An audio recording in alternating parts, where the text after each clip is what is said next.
I have the great privilege and honor to be with Dave Snowden. Dave, how are you? I'm fine, yeah. It's a wet, rainy morning here in the UK. But... I hear you, my friend. I hear you. It's just, it's early here. It's not bright yet. I would love for you, Dave, just to briefly introduce yourself for those in perhaps the remotest corners of the world who have not heard of you, and then we can dive in. Okay, Dave Snowden. I direct a thing called the Cynefin Centre, which looks at the application of natural science, particularly complexity science, to social systems. I created the Cynefin framework, which is now extensively used for decision support, and also SenseMaker, which is the first abductive and distributed ethnographic tool. Fantastic. And I think as every time I mention your name, I always mention there's you've touched more people perhaps than you realize, my friend, all around, and we're all very grateful for the great work that you do. So thank you for that, Dave. I've been blocked by a few of them on Twitter, so I think. Well, we live in an interesting world, as we'll leave it at that, Dave. I'm part of an honoured company of people blocked by Nicholas Taleb. It includes quite a few Nobel Prize winners. It doesn't like dissent, that guy. We'll leave it at that. Exactly. Dave, you know the narrative, you know the struggles that the world is experiencing, and you know, with all the wisdom that you have relative to the work that you've done and complexity and other areas, would love to kind of just hear your perspective and thoughts that you'd like to share with us all. Yeah, I said on a call the other day that COVID is God's gift to humanity, which may sound a bit ironic, but it's a wake-up call. I mean, I think it's done several things.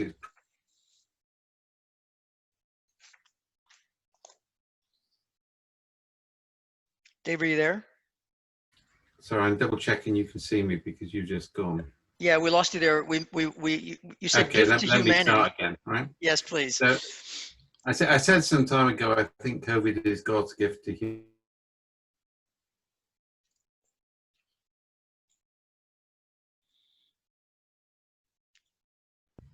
Hello?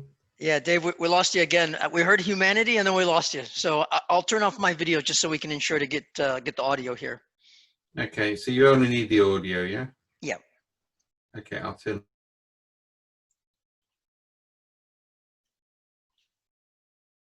Can you hear me, Dave? Because it's kind of like a wake-up call. That doesn't mitigate the sort of savage effects that there are going to be on the economy and on people's lives. And the current death estimates, I think.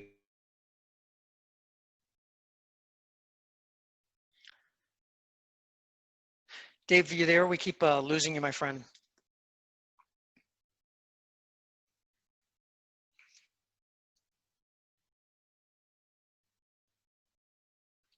Crisis in which lockdown may become survival. I mean, if you look at the projections, there are areas of near the equator where if you don't go lockdown for about 5 hours a day, you won't be able to live because the temperature will be too high. Yeah, that will require air conditioning. So it's a chance to genuinely think differently about society. And one of the things we're starting to look at is how can we connect people's experience of COVID with their experience of climate change. And we're also starting to look at the sort of whole civil issue, the Black Lives Matter and other related movements. Because all of these things are sort of indications of a wider dispositional change in society, a willingness to act differently. And I think the other thing I'll add in on this is that I think it's finally blown the neoliberal free market capitalism agenda. So the idea that somehow or other free markets could handle this level of disaster, it's required state-based intervention and massive state-based intervention. And we also, I think, have learned that money isn't necessarily a limiting factor. So one of our former prime ministers, trying to justify not spending necessarily money on social provision, said there's no magic money tree. But governments are planting whole magic money forests at the moment. I mean, it's just a convention. So I think that the key thing about the current situation is to realize that we can change and start to trigger changes which create a more sustainable and resilient planet. Thank you so much for that broad sort of thought process, Dave. Are you seeing, for lack of any other words, people, society really waking up to what, to heed that call, or are you seeing other things? And I think you've got a nascent state, but it could revert very quickly. I think you also need to realize some of the dangers on this. So we've got populist governments in the US, the UK, Brazil, Hungary, for example. And the US, the UK, and Brazil, and to some extent Sweden, are effectively going down a herd immunity strategy, which means they're prepared to sacrifice significant proportions of their population in order to get economic growth. Yeah. Our Prime Minister has just decided to spend $1 million painting an aircraft in Union Jack colours, when people are starving, and food banks are going through the roof. So I think there's a genuine danger. There's a nascent possibility for change, but populists could easily move it in the wrong direction. Well said. Well said, Dave. And as you look at sort of, I'll say the various, I'm going to use the word paradigms through which we're looking at the world, what guidance can you suggest for people to truly, number one, wake up and really begin to understand the enormity of what's ahead of us, especially through the vernacular of complexity and other things, Dave? Okay, so I think there's two separate things on that. One is, and there's some interesting work by people like David Chambers and Donna Haraway, who basically in different ways have said that the current age, whether it's the Anthropocene or the Pleistocene or whatever, the whole original idea of socialist and capitalist is kind of like a dead idea. That's sort of past. We're now in an age where what matters is interconnectivity between people and also between the planet. And we've got massive resource starvation. There just ain't going to be enough resources to go around. So I think one of the things we need to do is to rethink those divides, because they don't really work anymore, in terms of the way we think. And that applies to things like an academic life modernism and postmodernism. They go away. So I think that's one key thing we need to start to look at. I think the other thing we need to look at is not to look at the big picture. One of the problems we've got with climate change is that people, if they pay attention to the thing that scientists are saying, are scared rigid. And if people get scared rigid, they choose to ignore it. That's just human nature. So for example, we run a program which is about to become more active on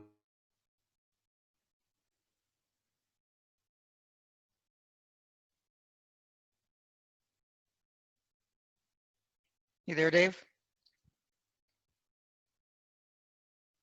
people who are prepared to accept bigger things. And I think that's one of the key messages from complexity. You've seen a lot of initiatives at the moment which are all about imagining a wonderful future and inspiring people to go through it, or the sort of Sengi Sharmaga nonsense about, if we all just agree we're going to be better people, then the world will change. And the answer is, well, yes, it would, but it ain't going to happen. So it's a deeply negative. I call it lotus eating. It's a retirement, into an area where people say comfortable things. What complexity teaches us is that describing the present and identifying small ways in which we can change the present so we can start journeys is much more important. And there's actually two interesting theological concepts that we're bringing back into play here. And they're not using that language. One is Maltman's work on the theology of hope, and the other is Eagleton's work on what's called radical sacrifice.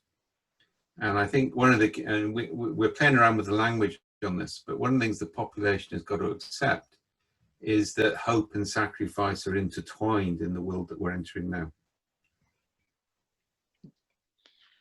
I definitely appreciate the way you're describing that, Dave. Do you find for all the, I'll say respectfully, chatter about the great work that you've done over the years and complexity and what have you, are people truly embracing it, Dave, and putting it into practice, especially now when it's needed more than ever? Or are we truly deluding ourselves? It comes, I mean, this is apex predator theory, which along with Cynefin and a few other things are part of the main the main things I developed, I mean, apex predator theory is as important as Cynefin. Mhm. There's a time when people will change, and it's when the old paradigm has run out of steam. So if you can see a different way of thinking about things, you just have to plug away until the old thing dies, and then you can move in. So for example, my next call after this is an internal launch to the European Union of a field book on how to manage under conditions of chaos and complexity, which I've written. Yeah. Now that would have been inconceivable 5 years ago, but that's the European Union Policy Lab. Yeah. Mhm. So I think, you know, we were getting there anyway before COVID, but COVID has tripped us over the edge. Yeah. Yeah. In that people are now fascinated. They're starting to realize, those of us who for years have been really stubborn about this, refuse to compromise by making complexity a subset of system thinking, refuse to compromise with the focus on individual change, and have kept to the science. Yeah, that stubbornness has now worked because people are paying attention. Thank you, Dave. Thank you, Dave. You know, I want to definitely respect your time, and I'll ask sort of one more question just to tap into your wisdom a bit here. If there were three things that you think we need to embrace at an individual level, at a collective level, at whatever level, sort of sort of three particular things and guidance that you can offer, what would you offer us? Okay, so the first and most obvious, and this is the key lesson from complexity that it's difficult to get across to people from a Northern European or North American background, is that, to be quite brutal about this, individuals don't matter in change, connectivity does. So how people connect matters more than what they are. And I'd actually argue that interventions at that level are more ethical, because to change connections is one thing, to try and change people is more dubious. Mm-hmm. And to say that's my disagreement with Sharma and Sengi, because I think they're neo-colonialists. I think they want everybody to be like them, and that's not sustainable. So focus on the connections, yeah, rather than individuals, and that applies to connections to the planet as well. I think the second thing is the classic, it's almost a cliche in complexity, is small things are the way that big things grow. Mm-hmm. You don't start with the big things, you start with the small things, which means you need to manage the evolutionary potential of the present. Yeah. Yep. And you need to make small changes in the present, which trigger massive changes in the future. And I think the other thing, which is quite interesting, one of the techniques I developed is called transgenerational pairing. And it was developed based on the core science of brain plasticity, which basically says very young people and very old people think in different ways from people in the middle. Their brains are more plastic. So you tend to find that innovation in the sciences is actually when people are very young, whereas innovation in the humanities is when people hit their sort of late 40s, 50s, 60s. Because then the brain becomes plastic, but it's better able to synthesize and integrate different knowledge bases. So we've done work, for example, to put young children together with people from their grandparents' generations. So we combine the idealism of youth with the wisdom and connectivity of age to generate micro interventions in impoverished communities, which then have a magnifying effect. So I think that sort of realization that, and this links in with Wales, we have a thing called the Future Generation Act. We're the only country in the world which has done this, which requires all legislation to take account of the needs of the next generation. So I think we need to start to look at the present and the past and the proximate future, not the far future, through the eyes of youth. But we need to combine that, you know, with the wisdom of ages. Definitely appreciate the holistic viewpoint of all those points, all those aspects as they come together, Dave. So very much appreciated. You know, is there anything else that I haven't asked? There's a whole lot of things I haven't asked, but is there anything else that you would like to say? There's you know, we've got the event coming up here actually tomorrow. Pretty big audience, very much interested in learning and understanding and embracing, you know, aspects as we move forward. Anything else you'd like to say, my good friend? Yeah, I think, and this may or may not be popular, all right? The lotus eating is a real problem. Mm-hmm.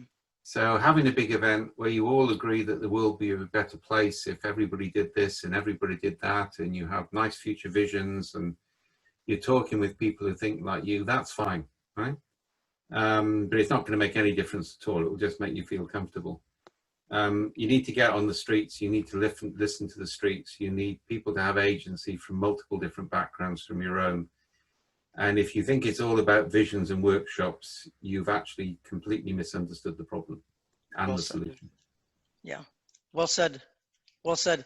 And I think that's one of the key, and I definitely appreciate how you're describing it, because I think that's one of the key things that we've really tried to emphasize is it's not about coming together and having a common mindset, but rather it truly is about being activated to go out there and make things happen, if you will, at a micro level, exactly as you're saying. So it's Yeah, very, the very whole much word appreciated. mindset is a dangerous one. Nobody's mind is ever set if you put them in the right context.